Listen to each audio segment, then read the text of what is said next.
All right, welcome to the Prediction Strike UFC preview. We run this podcast weekly where we just go over all of our favorite investments on upcoming cards. This card this weekend is UFC 307, featuring the main event fight between Alex Pereira and Khalil Rountree Jr. So let's dive into these prelim picks here. Bada bing, bada boom. Khalil Rountree has entered the room. But instead, we got Tessia Pennington. Walk us through this fight. What should we be expecting from here? Why do we find her interesting? So this is I mean this might just like by prices alone be the best value play on the entire card. She's about a little bit under a 2-1 favorite in other markets. She's $5.64 on prediction strike versus her opponent Carla Esparza's $12.56. So she is a really big underdog here, less than half the price, and which obviously isn't reflected in other markets. And Tisha is coming off a very close decision loss to Tabitha Ritchie after the pregnancy layoff on Tabitha's side.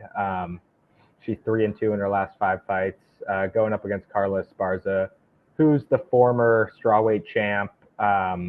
Lost her belt in 2015, won it back in 2022. Predominantly a wrestler, just a grinder, always coming forward at you, shoots takedowns all the time. And this is her official retirement fight. And Tisha is very good everywhere. Tons of cardio, which is going to be important here at elevation. Comes forward at you and just unleashes high volume, shoots takedowns, does pretty much everything you want a complete MMA fighter to do. Not amazing everywhere, but like I prefer seeing people being able to put it all together instead of being a specialist in one thing. It's mixed martial arts. Great pressure, great cardio. She just struggled with size in the Ritchie fight. Ritchie looked really good, surprisingly good for being a year away coming off of pregnancy. Um, yeah, and I mean, I think she probably could have won that decision if Tabitha wasn't so big. Um, Carla um, doesn't really have anything to prove anymore in the UFC, I don't think. I think Tisha's going to be too fast and too busy for her here ultimately. Tisha lives at elevation, trains at elevation. Cardio definitely impacts wrestlers more than it does grapplers. So I think the signs are pointing towards Tisha Pennington. All right, Tisha Pennington it is. Moving on to the next one. We've Yep. got Yasmin Lucindo. Two Yep. women back to back. All Yep. right. We had to go with the female fighters on this one. The prices were just too good on these ladies. Yasmin is a big favorite. I think basically the same as what Tisha was, a 2-1 favorite in most markets, and is $4.07 on prediction strike.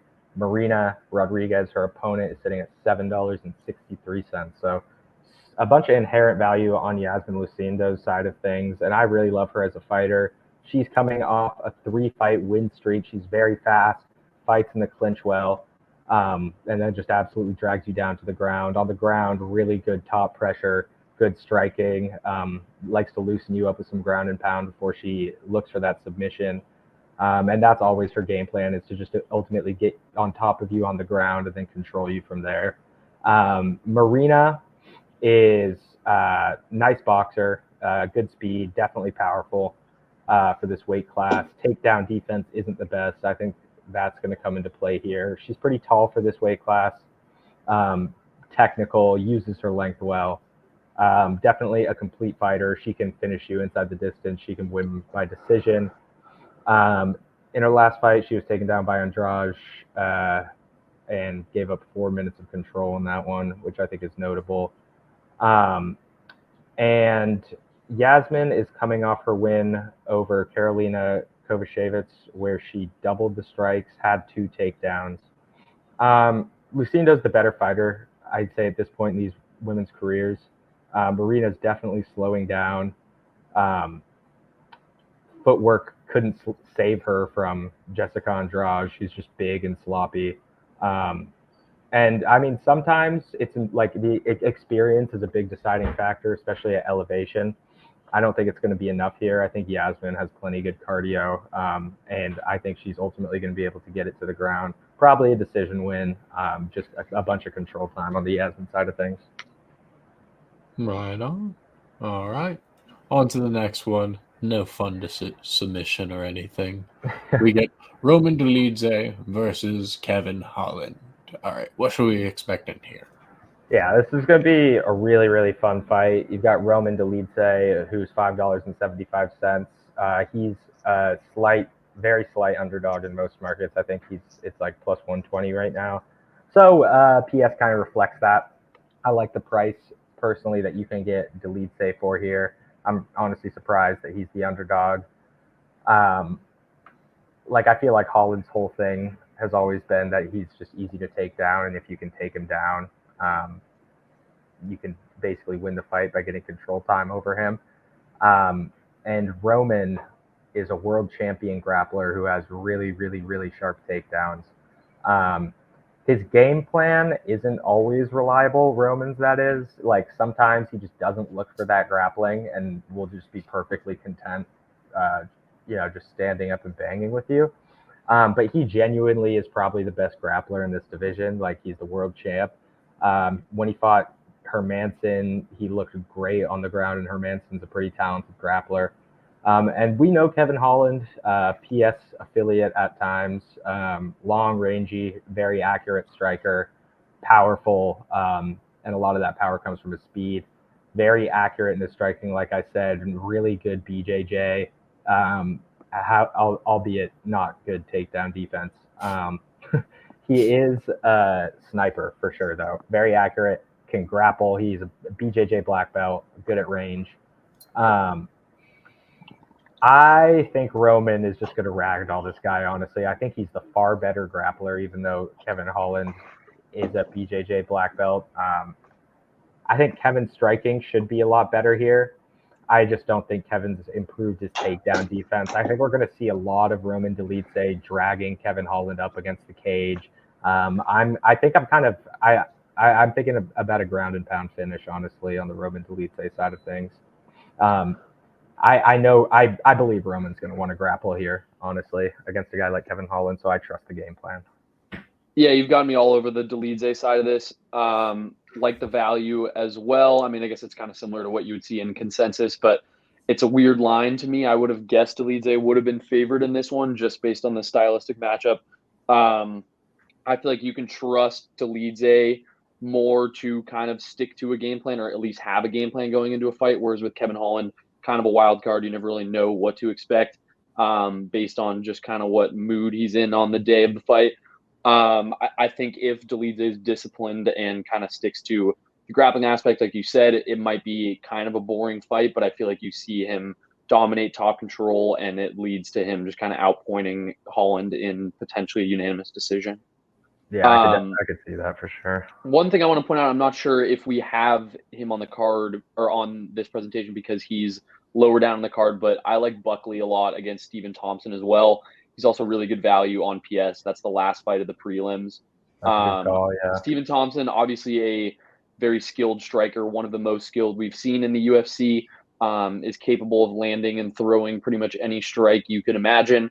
But Buckley is agile enough. I feel like he's going to be able to evade a lot of the pressure that Stephen Thompson applies. I feel like he can kind of hold his own in any environment. And I see this one as a decision win as well for Buckley. He's coming in as around a 2-1 favorite, but you can get better odds than that on PS. He's currently an underdog on PS, so I love that spot. Buckley's a prospect that I'm high on, and I feel like he beats his first like real big named fighter this weekend. I think that's sharp. Could definitely get prices on PS for that. He's like what, like a 3-1 favorite elsewhere right now. Yeah, he's like 2-1, and he's like 80, 90 cents cheaper on PS. So good value there for sure. I like it. I like it a lot. All right, Ketlin Vieira versus Kayla Harrison. So many women. All right, how are we expecting this fight to go down? I mean, I think it's going to be. Her arms are massive. Yeah, she's so scary to look at. But Vieira's $2 cheaper. Honestly, getting a pretty good deal on Kayla Harrison here relative. Oh, absolutely. I think based on the odds, Vieira's price should be like $3 based on the odds of the fight. Yeah. So if you like Kayla Harrison, which I think a lot of people do, definitely the play to do it on PS versus anywhere else, because that minus 900 is tough to look at for sure. It's not really going to be too much value there. Yeah. And Kayla is an Olympic gold medalist in judoka, transitioned to MMA a while ago, but you'll notice she does have a good amount of fights under her belt in the MMA at this point. Fought in the PFL for a long time with American Top Team. Really good judo, very, very powerful, obviously, rock solid. Like, just look at her. And she's going up against Ketlin Vieira, who's very big for this weight class, powerful, just comes forward at you, throws big shots, and then tries to get you against the cage and work you down to the ground. She's very big, very strong, good fundamentals, not very fast or athletic by any means, but she normally tends to rely on her size to kind of bully girls. And she's coming off a win where she was really low volume in the striking, but controlled the wrestling. Just good control in that fight basically got her the win. And Ketlin is coming back after a year away here. I think this is like an awful matchup for her. She likes to fight big. Kayla is not going to let her fight big, I don't think. And if you grapple with her, I think she's going to be done too. So Kayla is pretty easy for me here. Did you hear also Kayla said she could beat, I think she said it was Ketlin, Yasmin, and Marina Rodriguez. Or no, she said Raquel Pennington, Juliana Pena, and Ketlin Vieira she could beat all in one night. That'd be crazy. Yeah. I like when they do stuff like this where she is clearly, I mean, in my opinion, going to win this fight, and then we'll fight the winner of the co-main, probably for a title shot in the near future. But I mean, I don't necessarily disagree with her. Yeah. I mean, one night is crazy, but I mean, I think she'll be a pretty decent to heavy favorite against either winner of the later fight. I don't see a world in which either Juliana Pena or Raquel Pennington like hold on to that belt against Kayla after this. No. But yeah, so pretty easy breakdown right there. Mm-hmm. Dude, those arms are just insane. I know. Jose Aldo versus Mario Bautista. How should I expect this one to go down here? It looks like a pretty large price difference. Yeah. Do people think this could be a retirement fight, Jackson, or a potential last fight? It seems weird to be seeing Jose at the top of a card like this. I mean, I would say so, but I feel like he just came out of retirement. Yeah, he fought well in his last fight too. Yeah. So I don't know. It's Jose Aldo. The dude's a freak. He's also like way older than any website will tell you. I'm pretty sure he's like 45. But yeah, he's a freak. Yeah, he's 4-1 in his last 5. Mario Bautista is 5-0 in his last 5. Aldo, obviously, like the contrast here is he's like the go to this division. He's the better fighter, but he's very, very old. He recently came out of retirement, beat Jonathan Martinez convincingly. A really good BJJ, really good striking, good Muay Thai, some of the best, maybe the best takedown defense we've ever seen. Going up against Mario Bautista, who is generally a fast-paced, high-volume striker, kind of is okay with paying to play, gets hit a lot, sets a really good pace, comes forward at you, and he's obviously on that 5-fight win streak, and he's been looking better and better throughout those wins, has been incorporating more takedowns. He has 12 takedowns through those 5 fights. And he looked great in his most recent fight against Ricky Simone, where he was just far better in the striking, was able to fend off the wrestling. And if this was younger Jose Aldo, it's obviously Jose Aldo all day. Mario is a good fighter, very well-rounded, good cardio. He'll obviously have the pace advantage here, and this is going to be at elevation, so it might come into play. Aldo is just so hard to take down. And I feel like that might be the game plan coming in for Mario, is to come in and try to wrestle, because that's how Aldo has had trouble in the past, lost in SLC against Marab, defended 20 takedowns there, even against Marab. So I don't see a world in which Mario gets this dude onto the ground. And if it's just a straight up striking match between these two guys, I am going to go with Jose Aldo because Mario is not dangerous. One of his wins is a one of his TKO wins is a dock stoppage. One was a knee. His only knockout outside of those was in his first ever pro fight against an 0-7 fighter. So I'm going with Jose Aldo here, even though the price is screaming buy Mario Batista shares. I gotta be faithful in the breakdown. I'm going Aldo. Mm-hmm. Aldo's very live in this fight, 100%. I just expect Batista to push the pace in this one a little bit against an older fighter at elevation. If he can handle the cardio himself, I feel like if he can push the pace, it could lead to putting up a lot of volume against Aldo and kind of outpointing him. Like you said, I don't think any of his strikes are capable of a knockout here, but I think if he just puts together a fight where he's kind of always on the front foot and pushing the pace, I feel like he can outpoint his way to a victory here. Aldo absolutely is live to win this fight, but with these prices, I feel like the value is pretty undeniable here.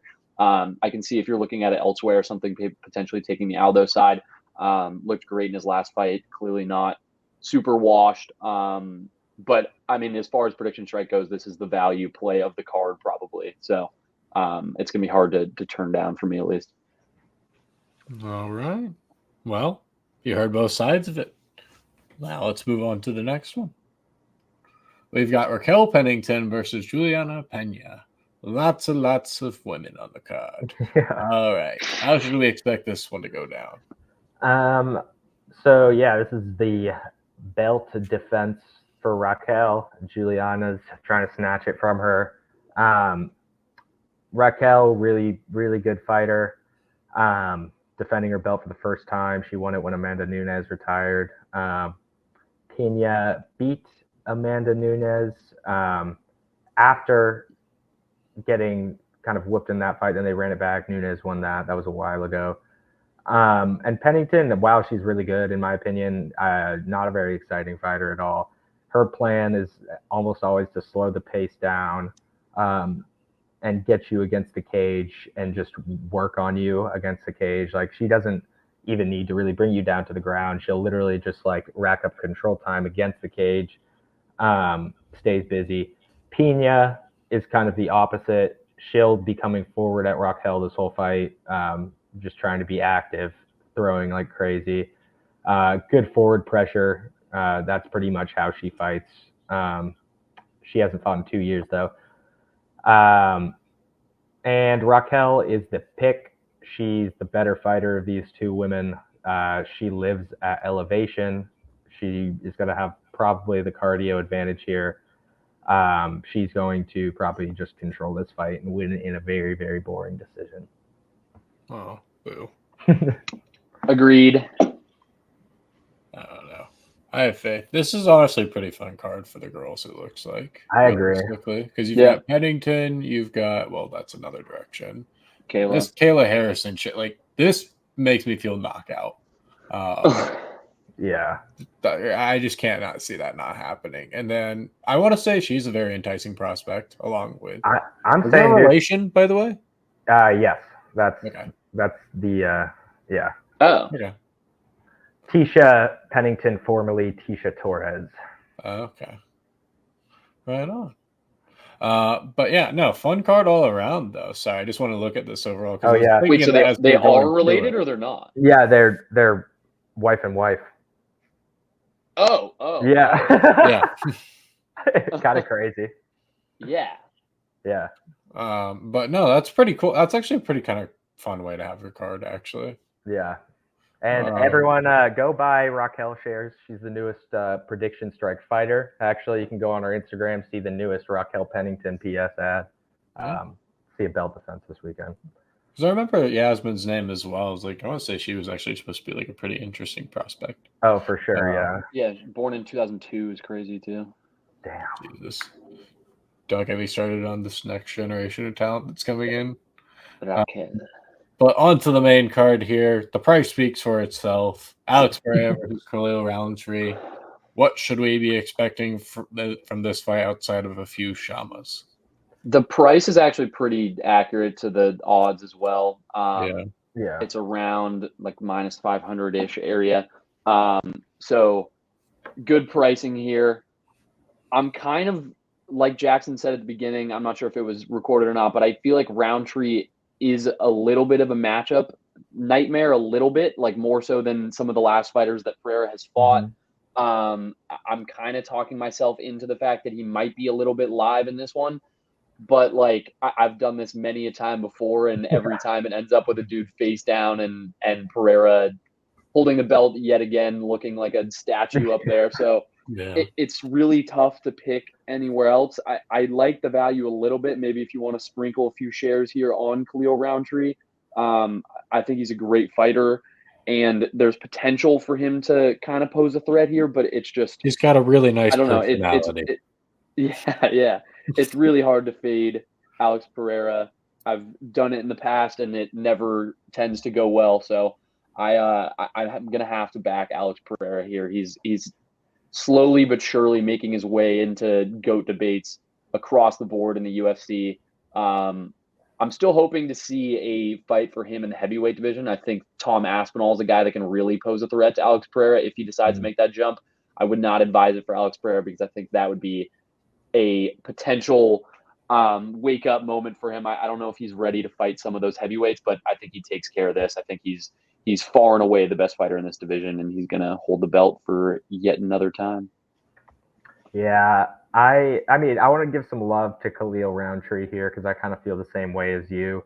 Dude is like, I'm not surprised he's getting a title shot at all, and I feel like some people were kind of giving this fight shit, at least at like closer to when it came out. But this dude is on the longest win streak in the light heavyweight division. Does have some good wins. Finished Anthony Smith. John Jones wasn't able to finish Anthony Smith. This dude definitely deserves the title shot versus Pereira. Pereira is just so dangerous. He's like literally the most powerful striker we've ever seen. He is danger. Yeah, he knocks people out with like little taps of his fist, like literally short hooks. So yeah, Rountree, super fast, hits hard, has been doing really well recently. I just think Alex Pereira is the better Khalil Rountree. He's so powerful, he's so active. But I think Khalil's obviously live. These are huge guys, and they're going to be throwing hard at each other. Yeah, is there anyone else in this division that you would have liked to see get the title shot? I'm looking at the rankings, and nothing really makes that much sense. I think, like by a long shot, the closest fight he's had in the division has been against Blachowicz. But I mean, it's been like 3 years since then, and Blachowicz is only getting older.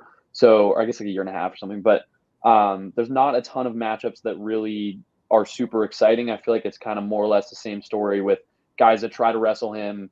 His takedown defense is good enough to keep that from happening, and then all it takes is one strike, and it's lights out for those guys.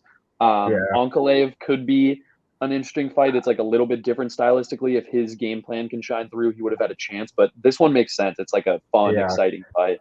I was going to say Nikita Krylov. I think he just got a fight scheduled, and I would not be surprised if he wins that and then is Pereira's next opponent too. Yeah. It's a good shout as well. I don't know, man. I just feel like him and Azamat are fighting next. So anytime you go, so that'll weed out some of the. I don't know. Anytime you go against Pereira, man, I just feel like you're going against a boss battle where you have like 2 HP the whole entire time, and you're told to get through all 5 rounds or somehow win. But all it takes is one hit, and you're done. Yeah, and this particular fight, like for a headline card, I mean, Alex Pereira is exciting regardless. He can get a knockout against anyone, but this is a situation where we're going to see somebody try to strike with him, which I feel like gives you the best opportunity for an exciting fight. So I get why they planned this. It's kind of like 2 guys with somewhat similar styles, like Jackson said.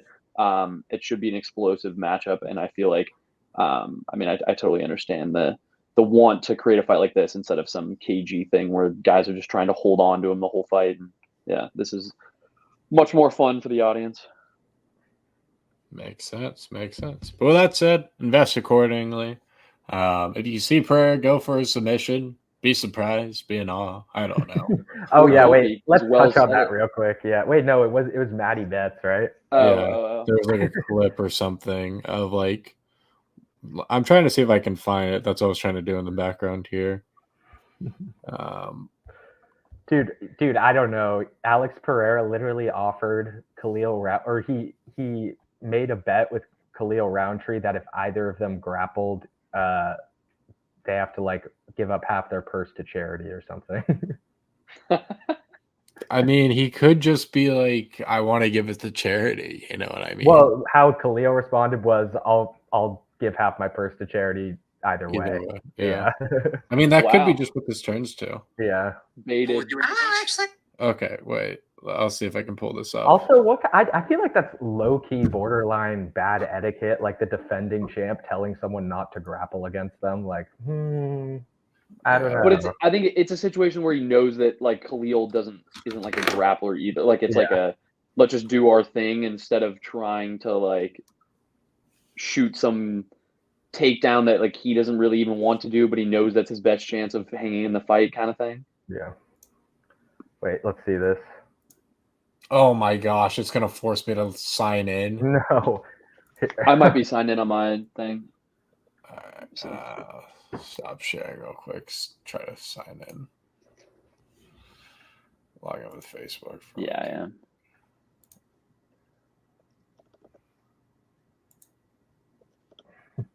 Alex Pereira, my son, would feed families, dude. Do you want me to just share mine? Yeah, just go ahead and share it on here so we can watch it real quick. See what we're gonna make of this clip real quick. You see this? Yeah. 30-1. We haven't made a bet. I made a bet with Alex, but I haven't made a bet with Mike yet. With Alex Pereira? Yeah. Okay, what's the bet? Well, I mean, I can't. We may have made a bet about his grappling and my striking, and if one of us can, we might be trying to mix it up here. So, yeah. Well, you can't tell me because it could tip off the opponents Correct. for what's happening in the fight. Correct. Okay, will you tell me after the fight? Yes. Okay, well, another bet on the table. Actually, we haven't. I mean, she might as well have just said what they were trying to do. Basically, I'm gonna try to strike and he's gonna try to grapple. Yeah. So for me, I'm gonna try to see. Okay, let's take her for striking and by knockout, and him by submission. I'm sure that'll give you something interesting. But yeah. With that said, appreciate you all. Invest accordingly, and until next time, peace, y'all.